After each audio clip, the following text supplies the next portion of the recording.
It's the Growler with PD&Jay. Here to analyze for you today. From Growler bad to Jay's got stats. We hope you enjoyed this episode of the Growler Podcast. All right. Welcome into the latest edition of PD&Jay on the Growler. Paul Jr., Jay Morrison. Happy to be with you. How we doing, Jay? Doing great. Good week. We get to be down at the stadium twice. Had a little OTAs yesterday. Got rookie camp Friday. I'm excited. I was thinking I'm going to do a feature. Last year, I did something on Cole Burgess that I really enjoyed. And it was crazy. Like, so many people in New York State, up in the Cortland universe, Dan Pitcher universe, Cole Burgess universe, picked that up as one of my most read stories of the offseason. They loved it. So we're going to go back in this year. And I may ask you listeners out here to help me. Who do you want to hear about? And I'm not saying I'm going to pick who you most want to hear about, but I've got it narrowed down to a few. So maybe you guys can send in to the growlerpodcast@gmail.com. What UDFA most interests you in terms of the backstory that you want me to dive into on Friday when we meet these guys for the first time. So I'm looking forward to that. Yeah, well, we always happy to hear your help. I have a guy in mind, so I'm not going to ask for anybody's help. Maybe I should ask for help, and I can do it after rookie camp. Do another feature on another guy, but there's one guy. Don't give away your target. Right, exactly. Not at the open of the podcast. At least save it for the back where some people fall off and the word doesn't get out. We got lots to get to today. I'm excited about today's show for a number of reasons. One, we're going to talk a little bit about this Geno Stone conversation that is going on. We spoke to him yesterday. He took a pay cut. We'll get into that and what all that means and what he said means and what I kind of don't like that it means. And so there's a lot to get into there. There's Trey Henderson stuff associated with that because we have to talk about Trey Henderson every week. The Growl Gals are going to be here, and they are going to cure your Mother's Day dilemma. They have the hookup for you. Says, I'm so excited about this. They've got a Mother's Day deal that will fix the fact that you just now realize, as I just said it, Mother's Day is Sunday and you don't have a gift, and they have the perfect gift and an unbelievable deal for Growl Pals for you coming up. My good friend David Hale is joining us. Dave and I know each other from a long time ago. We worked together in Albany, Georgia, and covered the University of Georgia back, 15, 20 years ago. It's really sad. We felt very old as we tried to put that together. But he works for ESPN. He is on Inside the ACC, Inside Access for ESPN. So he knows all about all the ACC stuff. His show with Andre Adelson is awesome. We talk about Barrett Carter and about potential UDFA from Duke, Jordan Moore. He knows them very well. And then we spend about 12 minutes on him spending 24 hours in a Buc-ees because he lost a bet on his show. And it was hysterical. I honestly, when Jay and I came in for the pre-show meeting, I was still wiping the tears out of my eyes because we just got done recording it. It was so funny. And Dave is a hilarious dude. And that whole thing, if you didn't see it, it kind of caught a little bit of national storm when he did it, and I was just dying. There's apparently more content to come from that I also can't wait to see. But we go through, I pull out some of my favorites for Dave, and we laugh a lot. So I hope you enjoy it. I know I certainly did. It's the Growler tangent. We can't always. It's May 7th. Okay, we can't always be all hardcore Bengals every single minute. We gotta have some fun, and Dave and I certainly do that. But after that. Jay, you got stats. We're going to talk schedule. I'm going to talk. I have a story out today that I recommend you go read. Kind of looking at the Bengals' lack of trades in the draft the last 3 years and what that means in terms of how important it is or how inconsequential it is, and the idea of winning and losing in the margins in the NFL, and if that's what's happening there, and some ARBIES. I've got an ARBIES for you that happened this past weekend that I'm excited about. So, all right. Now that everybody knows what's coming, I got to tell you guys about one more thing. We're still working with our great friends at BetMGM and Nation Kitchen and Bar at the Banks. But now, because we just, We like to give back with these things. We don't want to just say, hey, a great place to go. We've given you that. You know that Nation Kitchen, BetMGM is a great place to go before any big event. If you're going to a Reds game, if you're coming to one of our live shows that we're going to be doing down there all year, you know that already. But now there's more. Now we've got a deal for you. BetMGM. If you haven't signed up for BetMGM yet, you use the bonus code Growler, and you will get up to a $1,500 first bet offer on your first wager with BetMGM. So here's how it works. You download the BetMGM app, sign up using the bonus code Growler. Go in, deposit at least $10 and place your first wager on any game. You will receive the same bet amount up to $1,500 in a bonus bet if your bet loses. Just make sure you use the bonus code Growler when you sign up. Jay, make as big a bet as you want. You get a second shot at it for the same amount of money. It's free money. And I know if anybody can appreciate that, it's you, Jay. Yeah, and speaking of free money, I can tell you how to ensure that you cash in. I hesitate to give betting advice because you don't want somebody to lose and then them come after you. But make a deposit and bet it all on whoever the Rockies are playing. And then if you lose, do it again the next day. The Rockies are not going to win 2 games in a row. They are terrible, and you will be guaranteed to double your money if you do that, if you take that path. All right. I like this advice. Don't forget, if you haven't signed up for BetMGM yet, use the bonus code Growler. Okay? Use the bonus code Growler when you sign up, and all of the awesome deals can be yours. Okay.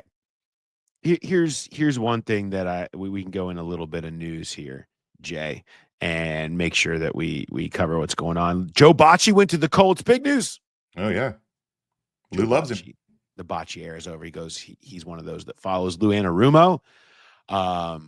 He probably won't be the last, is my guess. If I was a betting man, which judging by what we were just talking about and the disclaimer currently going around across the bottom of the screen right now, that I would be willing to. Jermaine Pratt, probably a good bet to follow him. So you can always keep that in mind.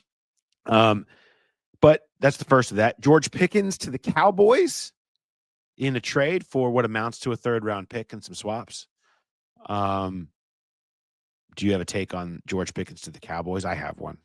Well, so I was scrolling my phone. I was at like 6:45 in the morning when that trade broke, and my first thought was, "Oh, here come the Coboli sleeping memes," where everyone's going to be like, "Oh, Coboli's going to hate this." Well, as soon as he wakes up, he finds out that there's been a move made. But he was on it pretty quick. So, but that was the first thing that came into my mind. The second thing is it's good news for the Bengals. Get that guy. As much of a headache as he is to the Steelers, he's obviously made some huge plays against the Bengals, and get that guy out of the division is good for the Bengals.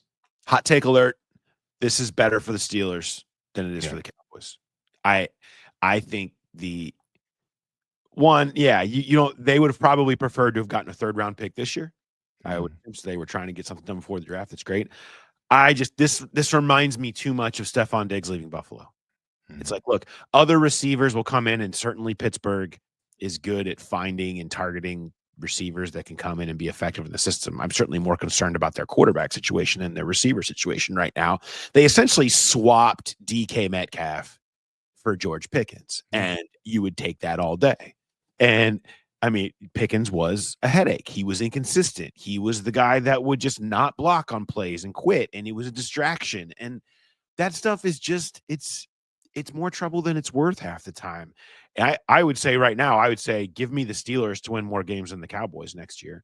I don't know if that's a hot take, but this would be part of why I would feel more confident in saying that. George Pickens is good. I just think he's more trouble than he's worth in the big picture. And I just think that's a bigger part of how you win than some of the plays that he does deliver, especially when they now have DK Metcalf to make up for some of the things that they will lose from George Pickens. Was this the domino? Did Aaron Rodgers say, "I will sign with you guys if you trade George Pickens"? I am certainly not going to be in the business of trying to figure out what the hell's going through Aaron Rodgers' head right now. And there are a lot of people that are in that business, and they don't like it. No. Okay. So I want no piece of that. Justin Tucker was let go by the Ravens where they drafted a kicker. We know everything that went on there. They claim it was all for football decisions. Sure. Yeah. But so no more Justin Tucker, who is you talk about Bengals killers.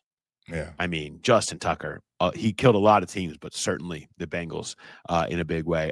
Broadway Joe at the Met. Joe Burrow was not at the OTAs, which was open to us yesterday, as he went to the Met. What did you know about the Met before yesterday, Jay? Well, I know. I mean, he's been there before. I don't know much about it. I know it's pretty swanky. It's a lot of rich people spending a lot of money to go to that. I just for fun, I went to Chat GPT and I was like, give me an image of Joe Burrow as a fashion runway model. And they probably like, yeah, this exists. It didn't. They had to create one. So here it is. It's pretty good.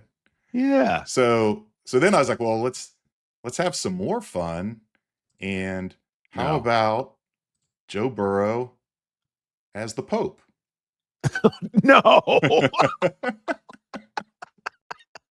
Don't do it, Jay. You know what? I see it. Yeah. I see it. Okay. And so Bengals fans are like, yeah, we've imagined this is how it is. This is how we envisioned it in our dreams. Yeah. Exactly. That's great. And then I was like, well, what about Joe Burrow as president of the United States? Uh-huh. And this one's actually pretty good. Wow. There it is. I think people just put Paycor Stadium behind Joe in that photo. Yeah. So well, and then I went another direction and I said, I make a picture of Paul Dehner Jr. as a fashion runway model. This isn't good. And it didn't do it. This is what it was like, this does not compute. It's impossible. So I'll read it because people might be watching this on a small screen or they might be just listening on a pod platform. But let me find it here. Add to the stage. All right. It says Paul Dehner Jr., a senior writer for The Athletic and host of the Growler podcast, is renowned for his in-depth coverage of the Cincinnati Bengals. While he is a prominent figure in sports journalism, there is no public record of him participating in fashion runway events. That's a fact. Of course. If you're interested in a creative description of Paul Dehner Jr. on a fashion runway, I can assist with that. Well, yes, I am interested in that. So let's remove Joe. There's there. Joe. There's Joe. I would take it if I could look a little bit like, oh no. Imagine Paul Dehner Jr., the seasoned Bengals beat writer for The Athletic, stepping onto the fashion runway with the same confidence he brings to his in-depth analysis and podcast hosting. Dressed in a tailored charcoal suit that mirrors the sleekness of a well-executed game plan, he pairs it with a crisp white shirt and a subtle team color tie, a nod to his sports journalism roots. His polished leather shoes echo the professionalism he upholds in his reporting. As he strides down the runway, the lights capture the glint of a silver tie clip, perhaps symbolizing the sharp insights he provides in his articles and on the Growler podcast. The audience, a mix of fashion aficionados and sports enthusiasts, watches as he brings a unique blend of athletic inspiration and journalistic integrity to the fashion world. Let me tell you why I know this is all bullshit. The idea that I have ever brought athletic inspiration to anything as a grown adult is ChatGPT cannot be trusted. Okay. If this is the type of things that it is churning out. That's great. I appreciate that, Jay. I appreciate your hunt for whatever that was. I had to lighten the mood because people were just too mad about Joe Burrow being at the Met and not. I gotta tell you, no, honestly, on this topic, I did not understand the outrage.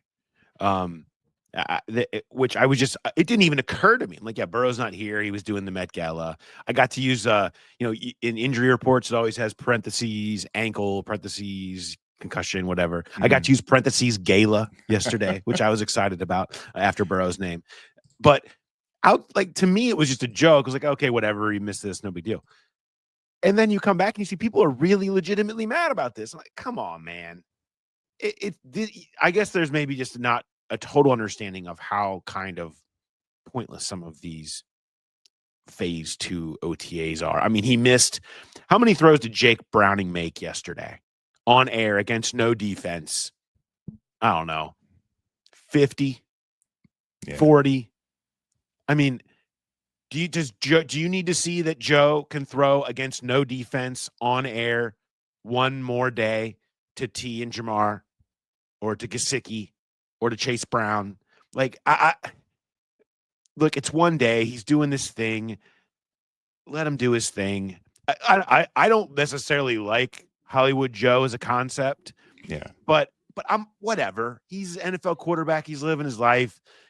Big deal. I really did not understand the outrage. I mean, this point of the offseason is about getting in shape and the conditioning, and we know he's in shape, and it's about camaraderie with the teammates, and he gets along with everybody in that locker room. He's got relationships with the only okay, maybe he could throw some passes and get some early chemistry going with the rookies, but they're not even there yet. They won't be there till Friday, till rookie camp. They won't be on the field with the veterans until next week. So it makes no sense at all. Now, Jamar and T were there, to their credit, and I don't know. I probably should have looked. I don't know if their new deals included some pretty hefty workout bonuses, and maybe it made it worth it a while for them to come to this. But yeah, it is no big deal that Joe Burrow was not there yesterday for this light practice. Well, Burrow's like been around before anybody. He's been around. Right. You saw him holding his kombucha, whatever. Alleged beer. Alleged beer. And dapping up Shamar Stewart when I mean, it's like Joe's around. He's dedicated. Let's not question Joe Burrow's dedication. Yes. I know people get obsessed with the Hollywood stuff because he was in Paris and whatever. Yeah, he was in Paris last year with a backless suit on. How'd he play? How does season go? Yeah. Did he come across as a dude that wasn't dedicated last year as he was MFing everyone on the sideline during every game? Like, the dude cares. It matters to him. Stop questioning like it's a big deal. That's my personal opinion, my take on this situation. All right. I want to bring in something that should matter to you right now. And then after that, we're going to come back and we're going to talk a little bit about Geno Stone and some of his situation. But you know what should matter to you? It should matter to you the fact that Mother's Day is on Sunday and you need to be taking care of that. And we have the perfect answer for you here at the Growler. All right, now is one of our favorite times here on the pod, and that is when we welcome in the Growl Gals, Kelsey Kenter, Carrie Matucci from Bar 3 in Marymount. How are we doing, ladies? We're good, Paul. How are you? Doing good.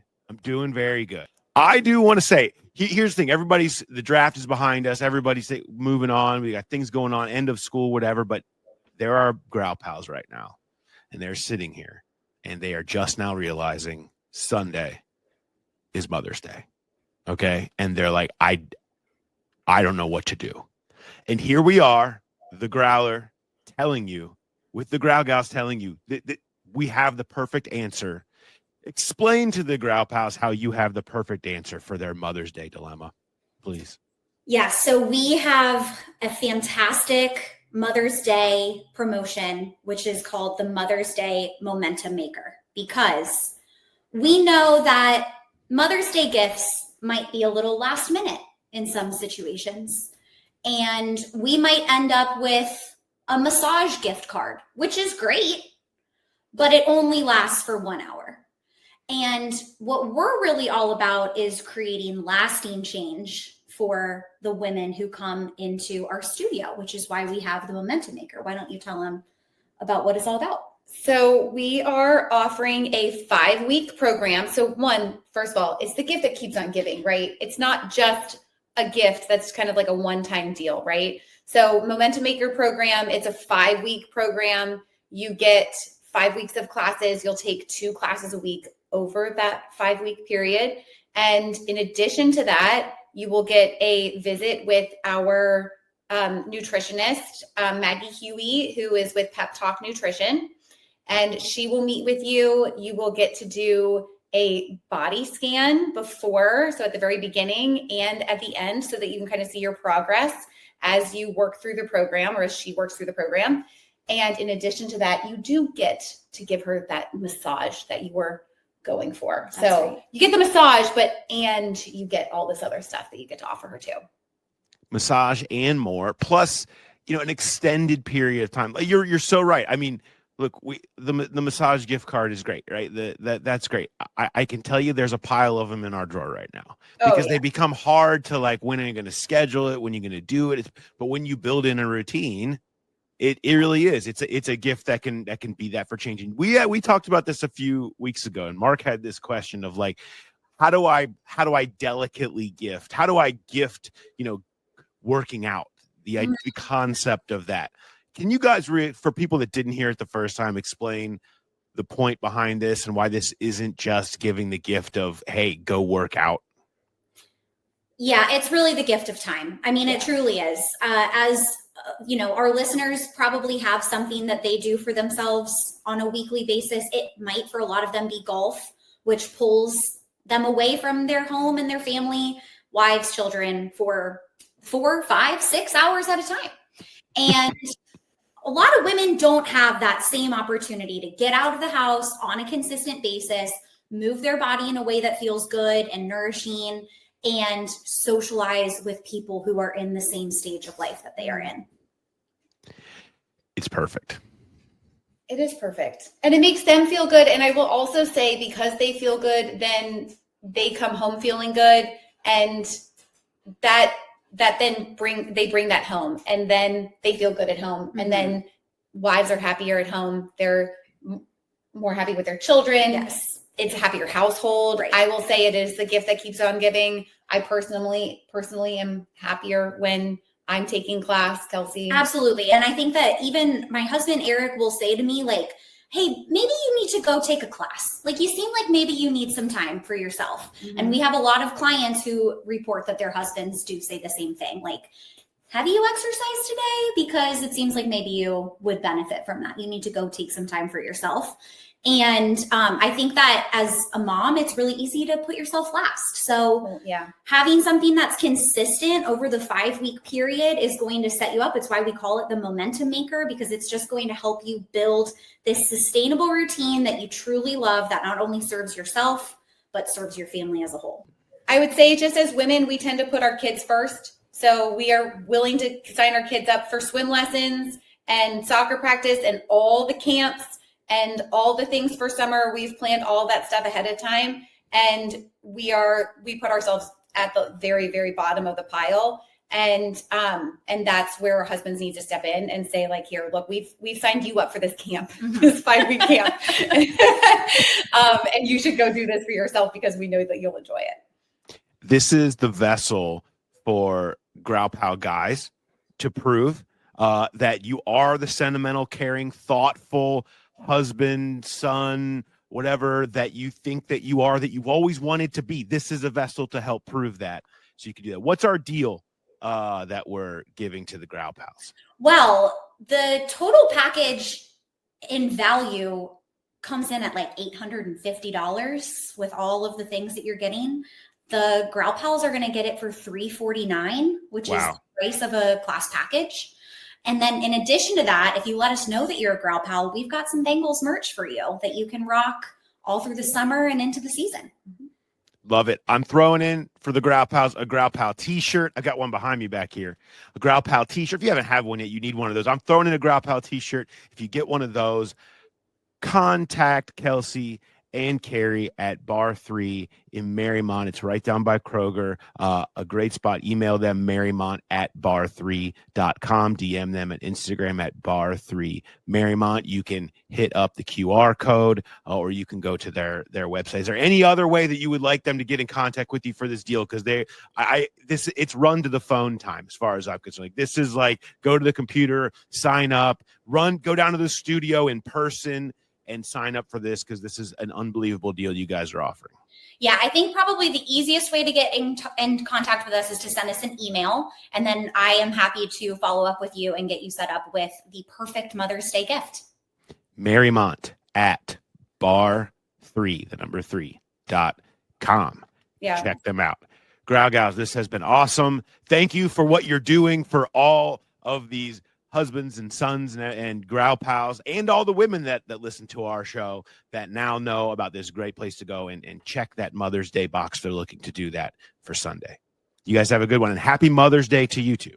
Thank you, and happy Mother's Day to Megan. Yes, thank you. Thanks. All right. Growl Gals, they're just making change happen, saving men's lives as they try to figure out what the heck was I going to do for Mother's Day. And now they can come across as a hero. Kelsey is exactly right that it is a last minute decision every year on what to get for Mother's Day. So that is a great idea. And I have a question for you because so I got a small thing for my wife. I haven't got a bigger present yet. And she had a doctor's appointment Monday. And while we were waiting, we heard the nurses behind the counter talking, and they were talking about a Mother's Day gift that one of them got for their mother. And I thought, that is an awesome idea. Do I get it? Like, because Nikki will know that I just bought it on Monday because I heard them talking about it behind the counter. Maybe she wasn't paying attention. Maybe she doesn't know, but I'm like, I love that idea, but do I I think you do idea? it.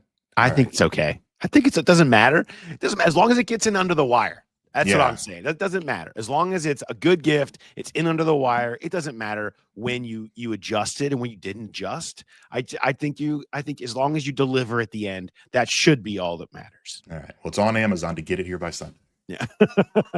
Love that. All right, let's talk a little bit about the Geno Stone situation here. Okay. So Geno Stone signed as a free agent, obviously under 2-year contract. And he had 1 year left. He takes a signed restructured deal for a $1.6 million pay cut for this year, the final year of his deal. That takes it down to essentially a 1 year, $4.9 million deal. You know what? A 20% shave is basically whatever that amounts to by my Ohio University math. But you end up in a situation where they asked Geno Stone to take this pay cut. He does. And it didn't sit right with me, Jay. This doesn't sit right with me. Because here's the thing. He kind of was suggesting with us, like, I assume that they're trying to move some money around to try to get Trey done and figure that out. And I want to be a team player. And Geno said all the right things. And we'll play you some of what he said in a minute. And I want to get to that. But here's what doesn't sit well with me. It doesn't mesh. If you thought so lowly of Geno Stone, and Geno Stone played poorly last year. Like, no one would have a problem if they were like, we moved on from Geno and went a different direction. There was a long time where I thought that was maybe going to be the case. But if you thought so lowly of him to force him into a pay cut, how did you not sign anybody in free agency? How did you not draft a safety with any kind of challenge? So either that is wrong, or this feels a little personal. You just said, we're just going to take this 1.6 out of you because we can. Because we don't think you play as well. And we're going to come get that from the deal that we made last year. And there are a million ways that you could find $1.6 million in cash or cap that you need if you're trying to move money around or get something done with Hendrickson. You're going to take a player that you have now said, hey, we're behind you, Geno. We didn't draft anybody. We didn't sign any free agents. We are here to support you. You're going to be our guy next to Jordan Battle. We got a plan and a vision for you. Oh, by the way, could you take that pay cut? We want to take a little bit of that money back. We don't like that. Like, it just doesn't, in the big picture for me, that doesn't sit well. That doesn't make sense. What you gain in your minuscule, less than 1% of the salary cap in that money to mentally just like cut a guy you're trying to rebuild confidence in out the legs. I didn't like that. Yeah, I was confused when it happened too. I didn't go from that angle where it's disrespectful to Geno. I was just curious, it's such a small amount. Why? What leverage are they gaining out of this? Like, I guess that's the big question. And I probably should have asked Geno this when we talked to him yesterday. When did this happen? I mean, it was announced yesterday, but it came about weird. It wasn't a national reporter breaking the news after the agent tells him. It was Jason from Over the Cap, and maybe the new contract got submitted to them and he went to post it, and that's how it came out. Because and you ask him the question, you'll hear this when we play the clip from Geno, he could have said no. And if they approached him about this pay cut recently since the draft, well, I mean, what are you getting out of he could easily say no because you didn't draft the safety, you didn't sign one in free agency. And he played it off where he said it gave him up 1.5 million guaranteed this year. And he didn't have guaranteed money this year. Well, your contract's guaranteed. They didn't sign anybody. They didn't draft anybody. They're not going to cut you. Maybe you lose your starting job, but they're not going to cut you and save all that money. So it was a weird situation all the way around. And I guess finding out the timing of when they approached him about this might clear a little bit more of it up. But I'm with you. At first I thought it was odd, and then I didn't like the optics of it after you brought that up. Yeah, I didn't like that either. Let's bring a little bit of the conversation with Geno, because in the locker room, Geno did stand up with a small gaggle of reporters for a while. 15 minutes at least, yeah. Yeah, and was very kind of open about his situation, what happened, and things like that. Here's about 2 minutes of that situation. Does it feel like they're putting their faith in you? Do you feel that? Yeah, definitely. That's one thing. When I sat down with them, they kind of. I told them I want to embrace that leader role in the room, and we had a long talk, and that's kind of what they told me. That I got to be that guy this year to lift the whole group up and just be who I was before. So that's kind of what I want to do. I told Chuck when I first got here, I said I got that 7th round mentality again. It's not like I lost or nothing like that. I just feel like I didn't want to say I got too comfortable, but at the same time I want to make sure I'm day in day out competing and work my butt off and making sure that everyone else is better around me. That long meeting you were talking about, was that the exit meeting right after the season, or was that when you said with the combine? No, it's kind of when I came back here. I checked in. I checked in after the combine. I came back here, sat down with some of the coaches and stuff like that. So that's kind of when I was able to sit down with them and have that meeting, that talk and stuff like that. I once sat down with Al. Basically it was like me getting my tackling angles, things like that. And I agree with that. I agree with that too. I got put in a situation where last year where I didn't have the best pursuit angles, things like that. So that's something I want to work on as much as I can, get as many reps as I can now and during the season, during like camp and stuff. So that's my main emphasis this year is get better day in day out each week. How do you improve that? How do you improve angles? It's the reps and the repetitions, things like that. They got a lot of drills. Al's been putting a lot of drills right now. We're doing a lot of tackle stations and things like that. So that's the main thing you got to do is make sure you get that repetition. Is it hard to not take it personal when your employer asks you to take a pay cut? Yeah, a little bit. At the end of the day, it's business. This is a business, and they're trying to do what's best for the team, and I understand that as well. And I want to do what's best for the team too. That's able to get Trey back, or whoever to get here signed, I'm gonna do it. At the end of the day, it's business. That's what it is in the league. Are you inferring that's why they did that, or did they tell you? End of the day, if you're taking a pay cut, they're trying to clear spaces for a reason. So I don't know what they're doing. They never told me. I didn't ask. End of the day, they're doing what they do best for the team. Do you consider telling them no and not going to? It was a consideration. It was, but at the end of the day, I did the best for the team.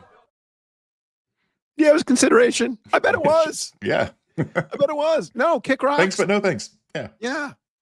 Look, you signed me to a contract and you don't have any other options. Is Dejon Anthony taking my place? No, great.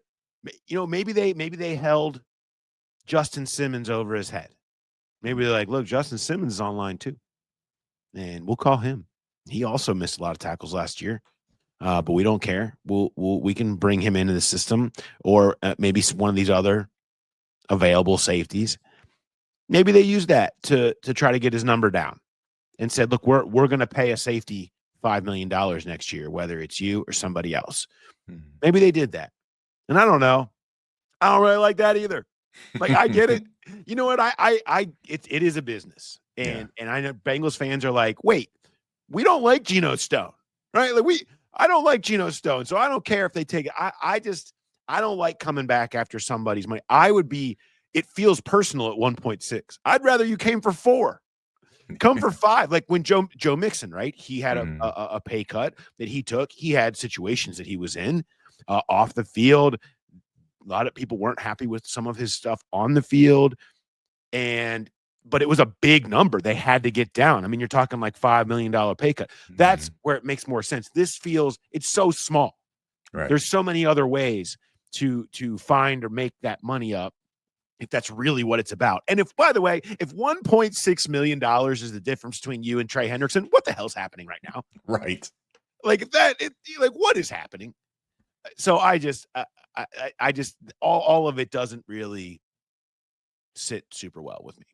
Yeah. In the 1.6, it kind of, I mean, I don't know their plan, but because we've talked about we've talked about the idea of them cutting Cordell Volson and saving, what is it, 3.6, Sure. 3.7. So that gets you about half that, because you're not going to do that right now with Cordell. You're going to give him a shot in training camp and see what he can do under Scott Peters. And so maybe if there is something going on where the Jermaine Pratt deal is going to, cutting him and that savings is going to come in, if there is something they want to do more immediate with that money, maybe doing that instead of waiting on Cordell. But again, it's just 1.6. It feels like it's more about a message than it is about math.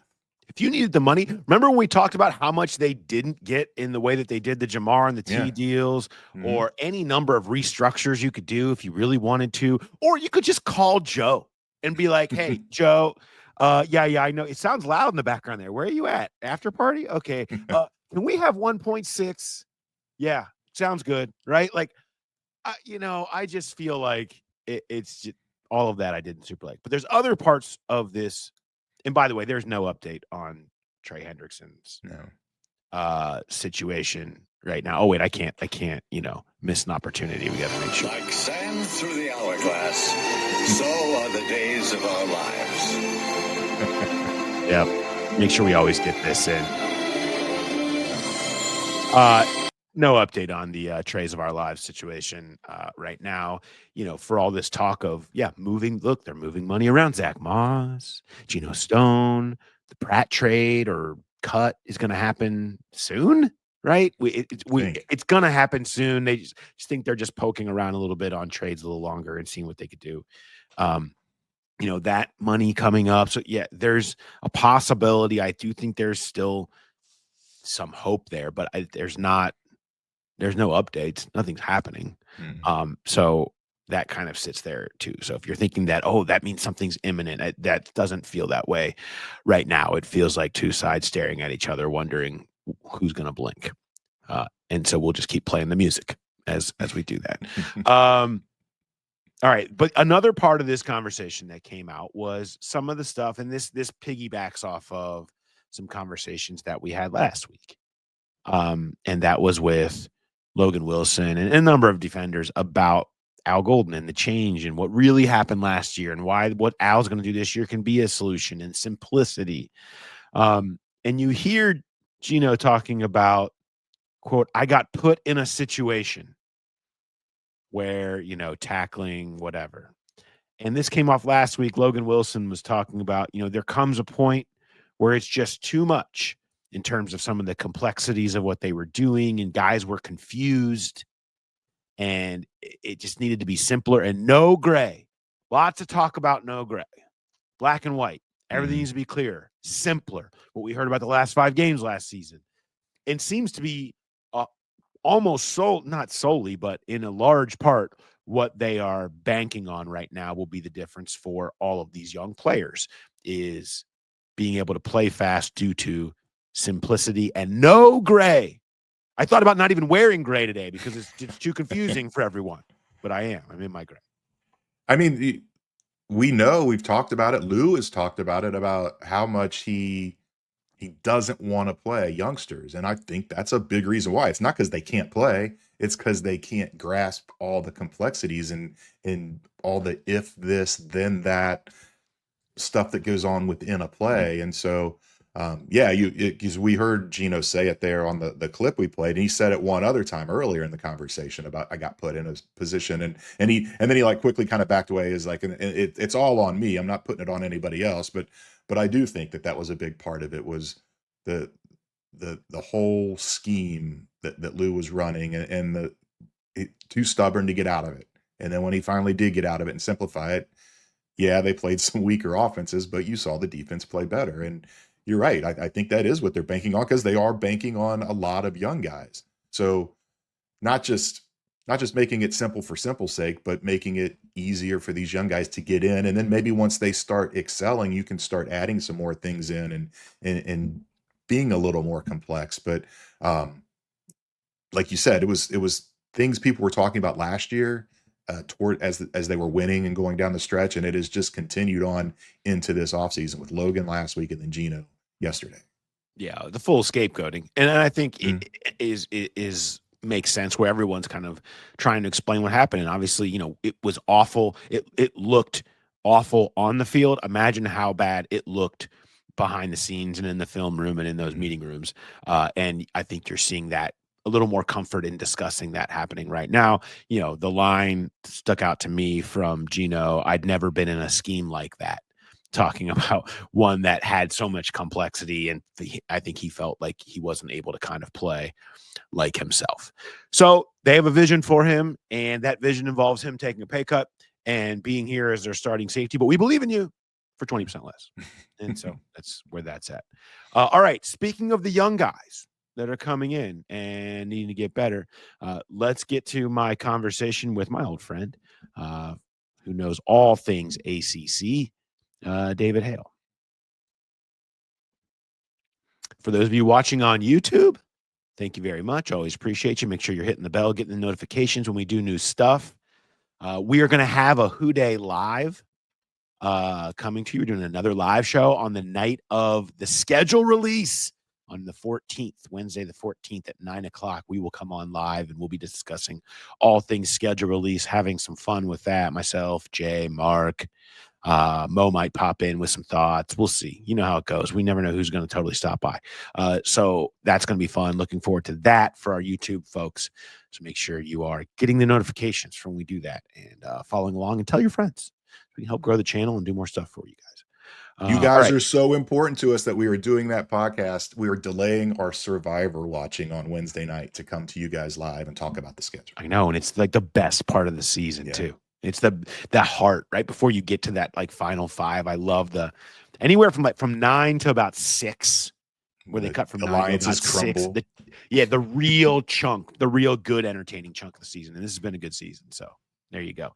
The David Hale video is on YouTube. So go watch that and you will be crying, laughing. I'm going to guess as much as I was. I still think I'm still kind of have some tears that I haven't quite gotten out. So, all right.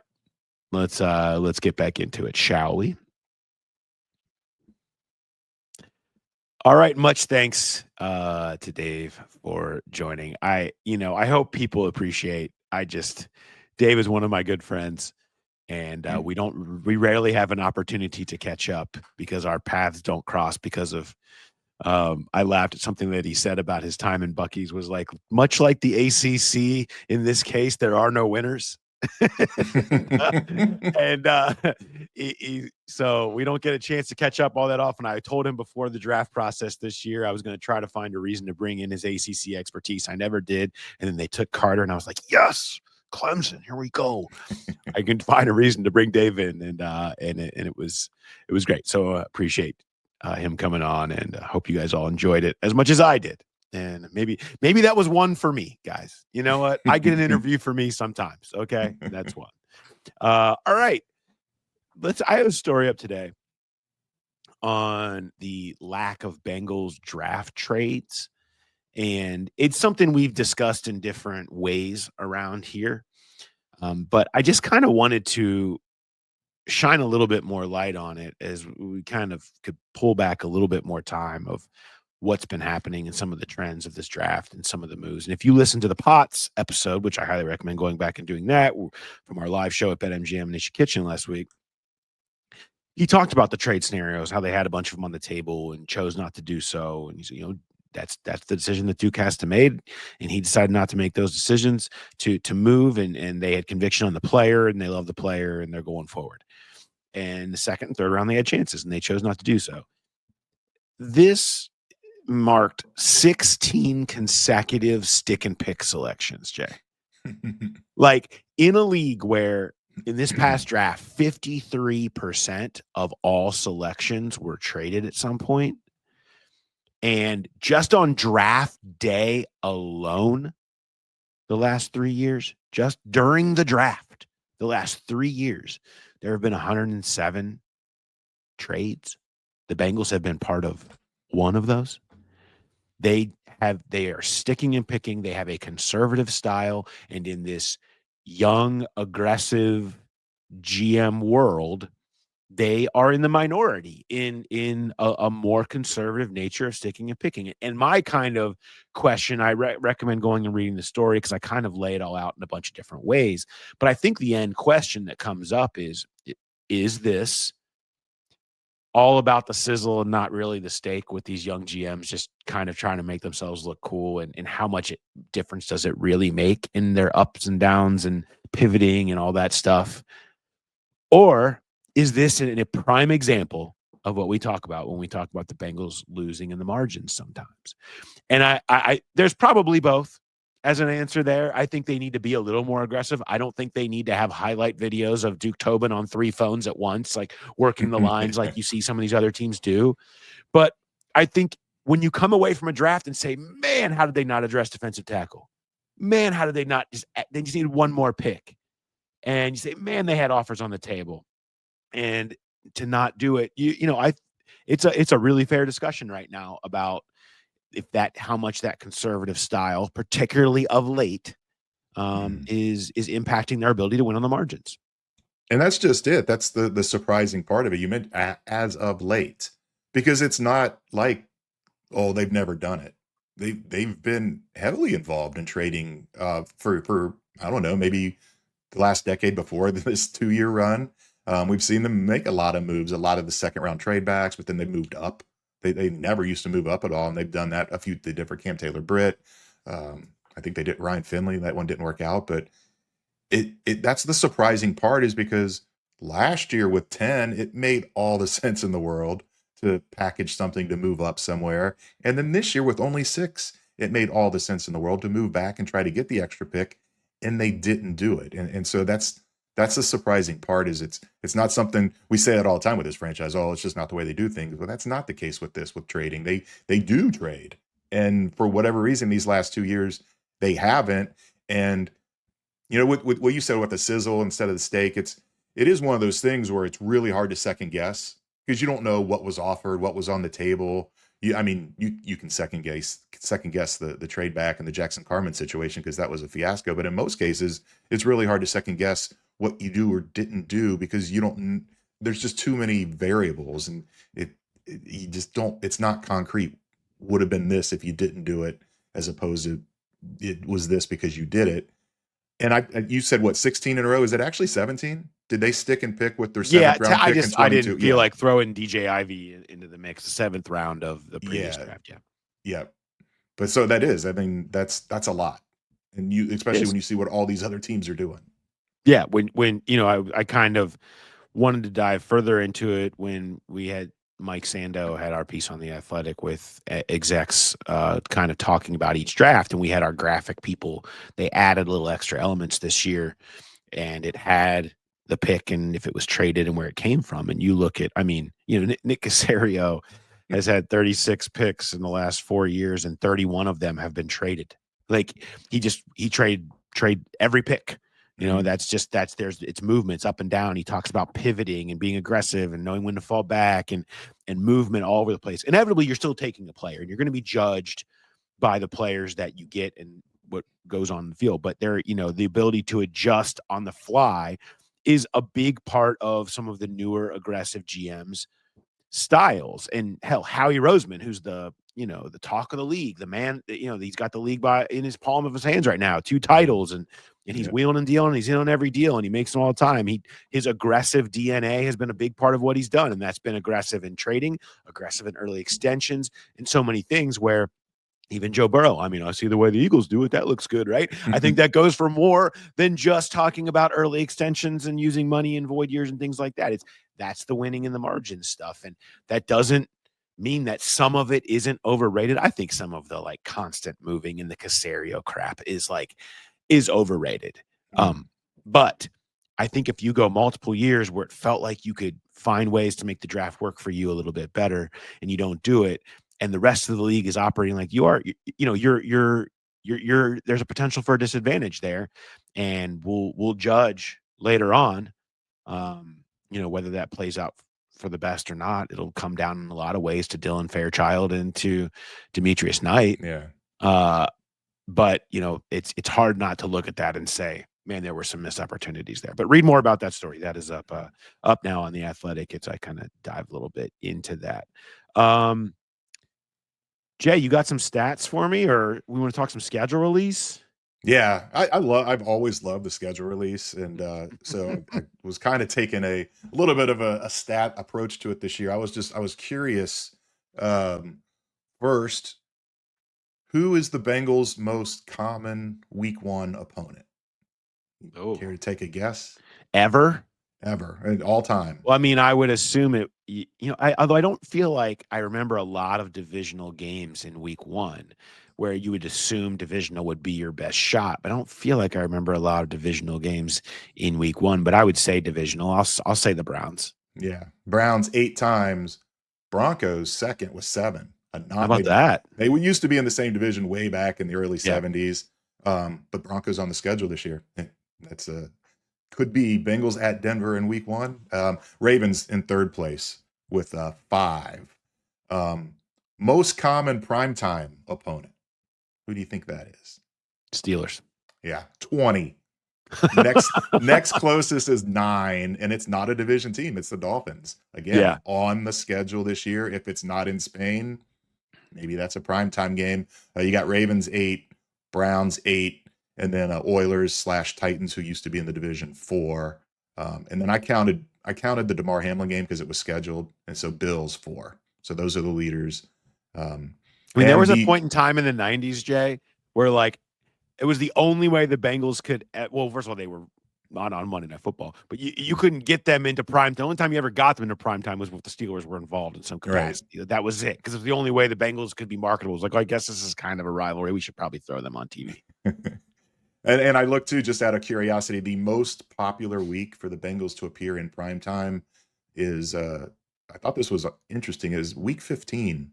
9 times. The next closest was a couple different weeks, only 6 times. So for whatever reason, they love putting them in prime time in Week 15, and that would be. Oh, that's an obscure stat.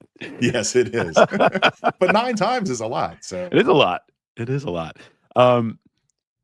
And potential for Black Friday. Christmas is going to be a triple header this year. The Bengals haven't participated in those, so those could come into play. A lot of fun things on the schedule. I'll have mock schedule.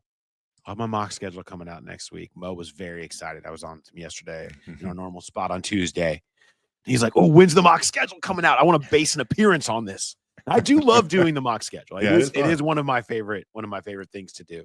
But I didn't realize he was going to have that much excitement. The one thing to watch, and that the Bengals have made very clear that they're frustrated with the league, and that, if you listen to this podcast or you follow me on social media, I have put this out for multiple years now, how tough AFC North divisional primetime road games have been.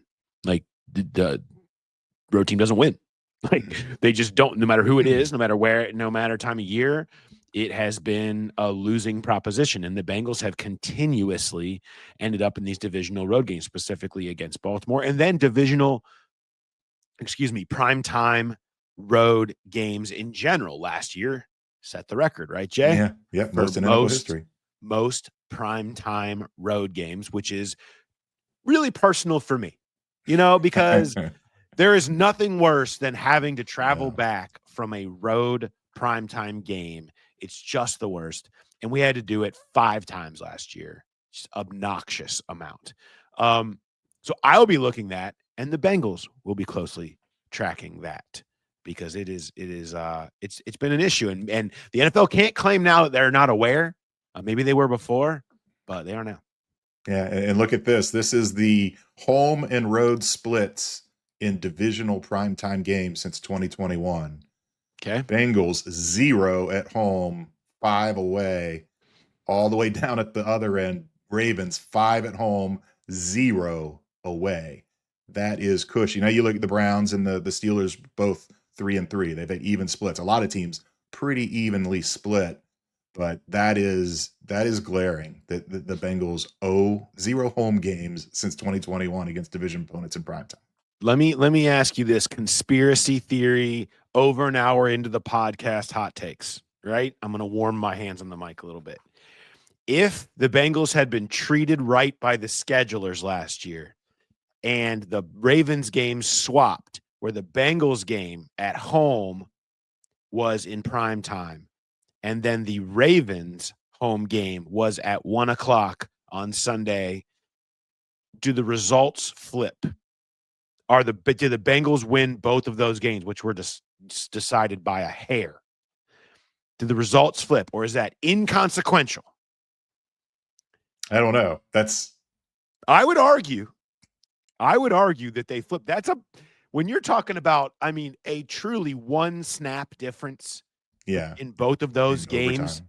That's the type of difference there is when you talk about playing a prime time at home. That's the reason those records are what they are, is because there is a difference. And if there's even a minuscule difference, what could have been? The sliding doors on that one. Schedule makers united to get Lou Anarumo fired and tear down the Bengals and Joe Burrow's MVP calibers. They stole an MVP from Joe Burrow. How's that for hot takes? It is worth noting that the Bengals were scheduled to play the Browns in primetime last year, and that game got flexed out because the Browns were so terrible. So they did try to give them a home primetime game against a division opponent, but the fact is they also kind of fudged the rules a little bit and went past the deadline to move that game out of primetime. And does it count if it was supposed to be against Deshaun Watson? Yeah. I feel like that, you just throw it out, It's like it's like the Browns on a Thursday. It barely counts. It barely counts. That's fine. So be it.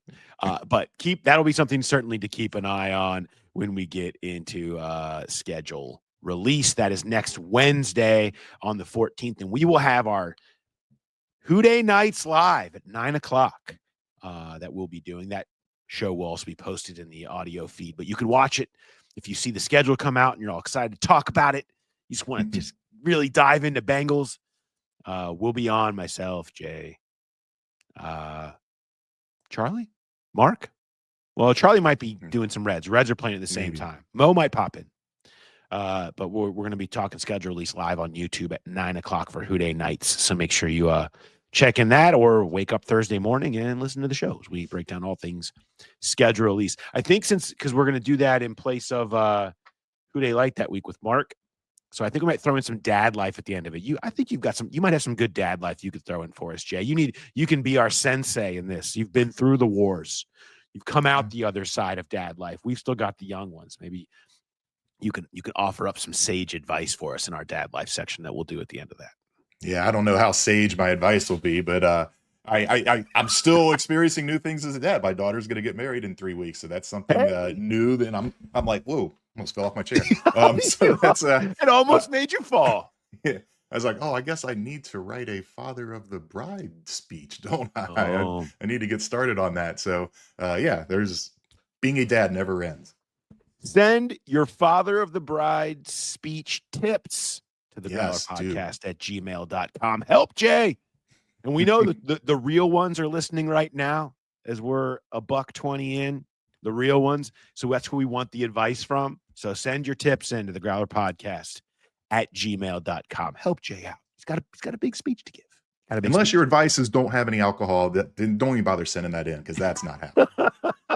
That is not a solution that's being accepted at this moment. Jay, any ARBIES before we get out of here? I do, actually. It's kind of a little bit of a dad life here. So you guys may or may not notice, the ones watching on YouTube, I'm in a new location. I'm back down in my basement office. New furniture, painted the walls, everything. And so as I was cleaning everything out, I found this, I don't know what year it is, maybe 2010, 2011.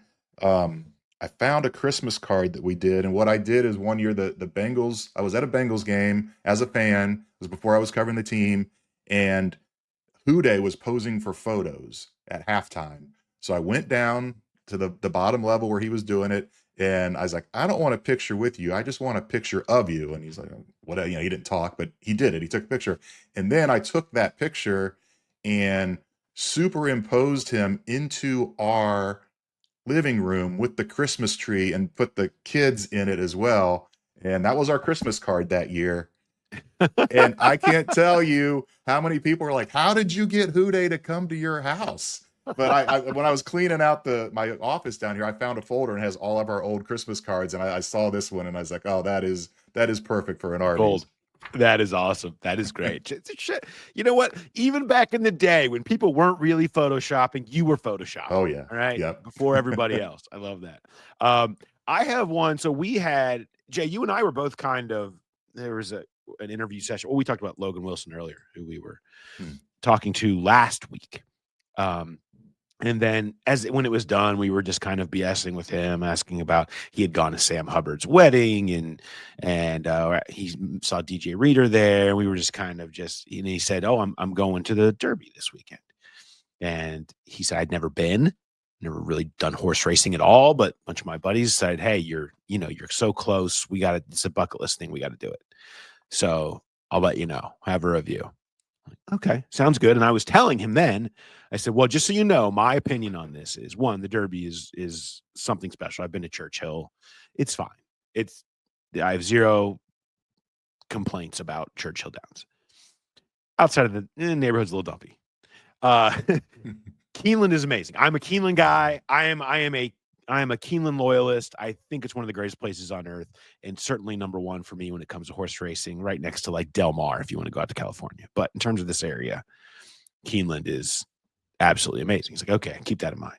So I saw him yesterday and said, hey, Derby review. What did you think? And he's like, it's one of the greatest sporting events I've ever been to in my entire life. I mean, it was amazing. All me and all my buddies, we just were so invested and we're just screaming and yelling for these horses. He's just like, and you can see this is somebody who just discovered he is the Go Baby Go commercial, like, as he's talking about it, where he's just like, oh my God, it was amazing. And just talking about how great of a time he had. And they were in the suites near the starting gate. So they had a cool spot and everything else.